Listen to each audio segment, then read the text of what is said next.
The Beechcraft V-Tail Bonanza is probably the most famous high-performance general aviation aircraft in the world today. And now you can experience the most advanced version of this legendary icon, the V-35B, only possible through the amazing world of Accu-Sim. In life, we're told to never judge a book by its cover.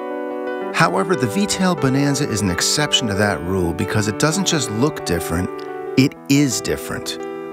We at A2A were fortunate enough to fly both the V-Tail Bonanza and its straight-tail counterpart, the Debonair. Both had the same airframe and engine, with the sole difference being the tail. This allowed us, by comparison, to extract precisely how the V-Tail differed aerodynamically from the straight-tail. The difference is significant, especially in how stable the aircraft is in flight. So what do we mean when we say an aircraft is stable or unstable in flight? Imagine throwing a paper airplane through the air, and immediately after you release it, it makes a sharp turn. Now let's place a weight on the nose and throw it again. We have just made that paper airplane more stable, but in doing so, it is now also less maneuverable.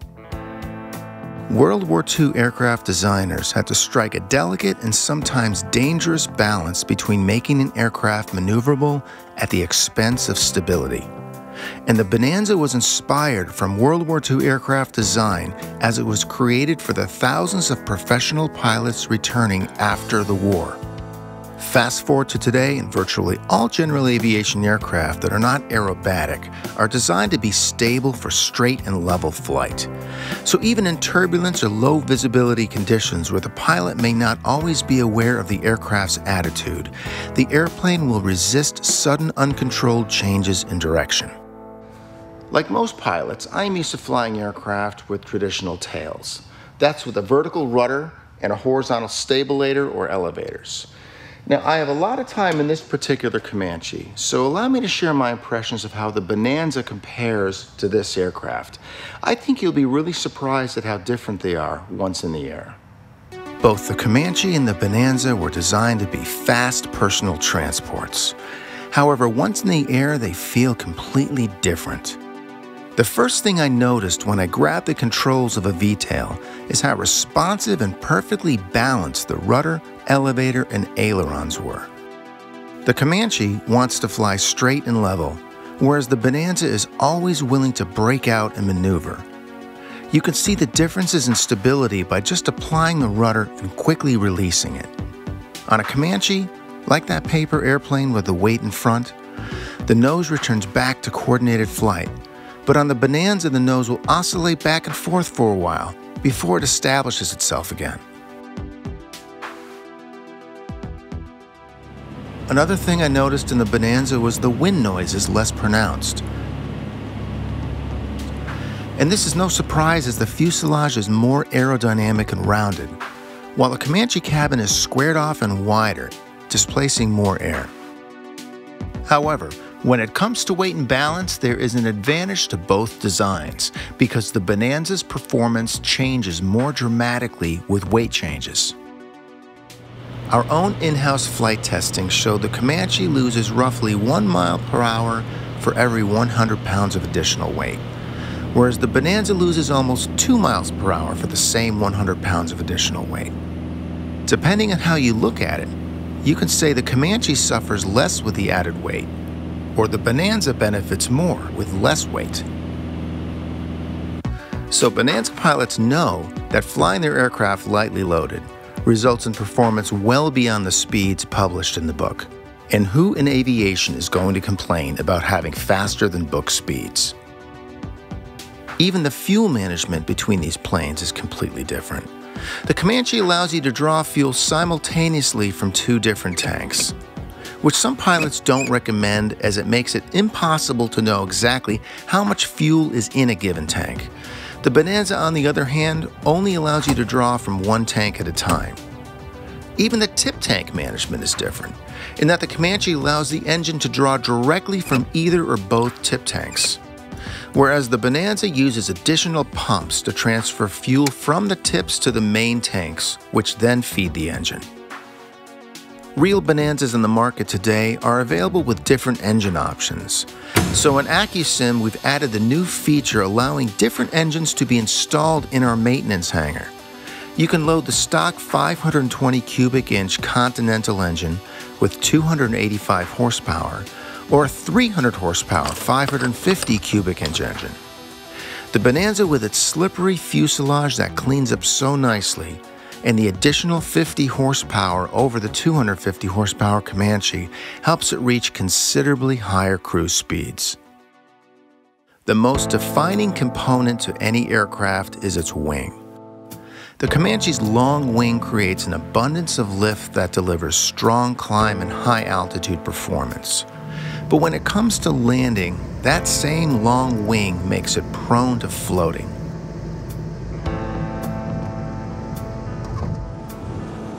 But the Bonanza, with its shorter wing with higher loading, gives a larger range for the landing flare and is therefore easier to land.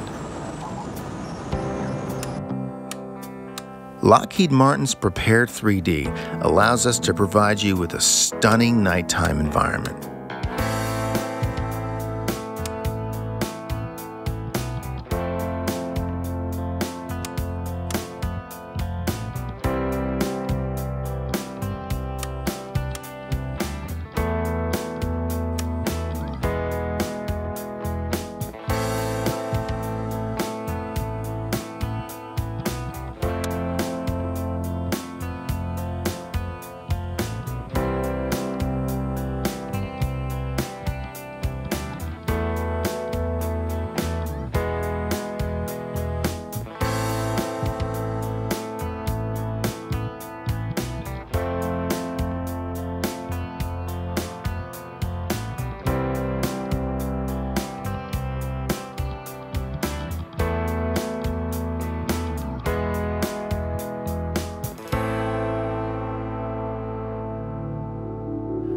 The real world around us is imprecise and constantly changing.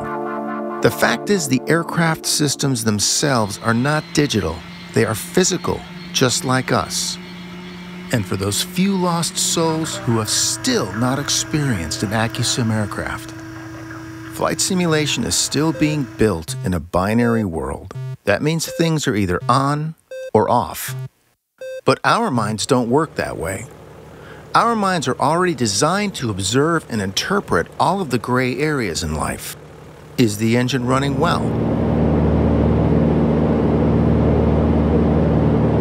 Or is it slightly off? And if you get to know your engine and learn to listen to it, a good pilot can avoid a much worse situation.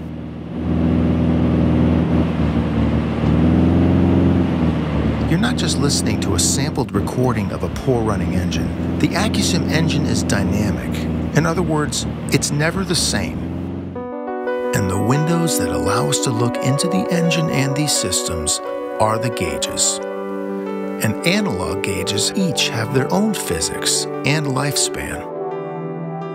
It's important to know that it's rare that an analog gauge will just suddenly fail without warning. That's because, just like anything else in the real world, analog gauges slowly degrade over time, showing little signs of trouble along the way. As a result, many pilots have learned to live inside the sometimes long gray area between working and not working. For example, here's an RPM gauge just after being serviced. As you can see, we can dial in a specific RPM with good precision. Now let's see how this gauge is working after many years of being in service. Notice how it's less stable, making it that much harder to get an exact reading. And not only that, it's reading considerably lower than it should. In this case, a mechanic might actually place a sticker under the RPM gauge stating this error and put the aircraft back into service. This is just one gauge, and when you have to manage a cockpit filled with these beautiful older analog style gauges, it's like having to conduct an entire orchestra of some pretty temperamental musicians. But when these gauges all sing in harmony, it is a very rewarding experience. And now when you go into the new Accu-Sim maintenance hangar, you can perform routine tasks without exposing the condition of everything under the hood. So it's just you and your Accu-Sim airplane to build a long, trusting relationship based on past flights and experiences with your specific Accu-Sim aircraft. And every one of the thousands of Accu-Sim aircraft flying around the world today are unique too. And with the new physical avionics modeling, this is more true today than ever before.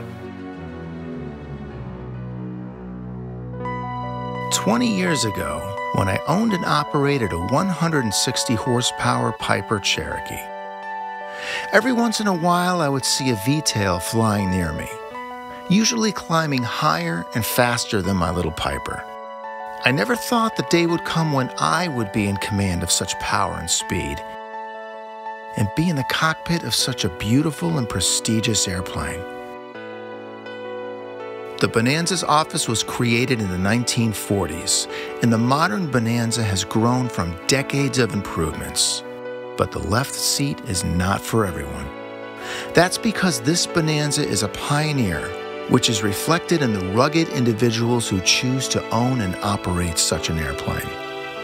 It's a place reserved for that small percentage of aviators proud and confident enough to not just fly a Bonanza, but a V-tail Bonanza. To many, the V-tail is the Bonanza.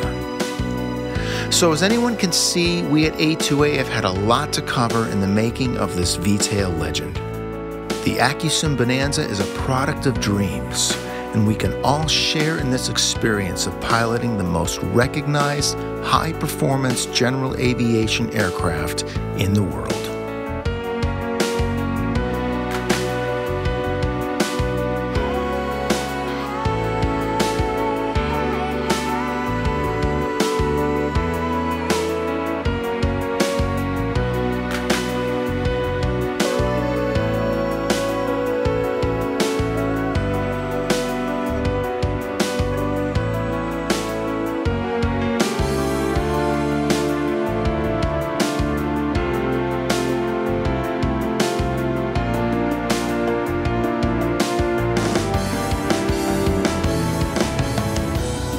Welcome to the amazing world of Accu-Sim.